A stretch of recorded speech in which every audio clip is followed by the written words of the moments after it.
So we've got this problem here.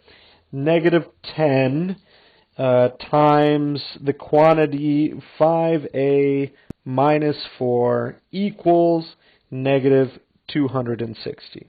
So the first thing that I want to do is I see this subtraction right there. And what I want to do is I'm going to change that to plus negative. So I'm going to rewrite the problem as negative 10 times 5a plus negative 4 equals negative 260. So I change to plus negative. So the next thing we're going to do is we're going to distribute. So I'm going to multiply this negative 10 times 5a, and then I'm going to multiply the negative 10 times negative 4. So negative 10 times 5a is going to give me negative 50a, and negative 10 times 4, so 10 times 4 is 40, but a negative times a negative, that gives me a positive. So it's going to be plus 40 equals negative 260. So the next thing that I'm going to do is we are going to subtract. So I'm going to subtract 40 from both sides. And 40 minus 40 cancels out, leaves me with negative 50a on the left-hand side.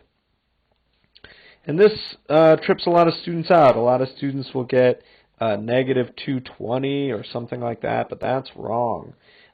Think of it like this. If I borrowed $260 and then I borrowed another 40 from you, I would owe you $300. I'd be 300 in the hole. So negative 60 minus 40.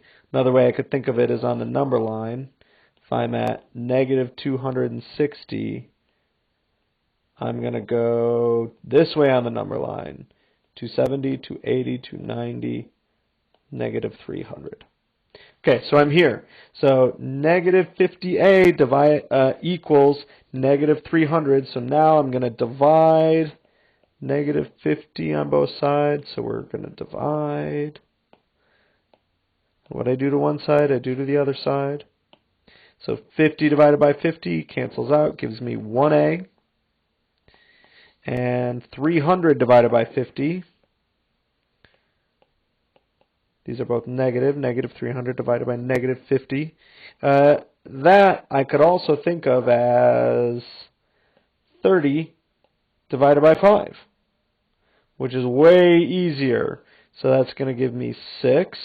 And a negative divided by a negative is positive, so it will stay as is.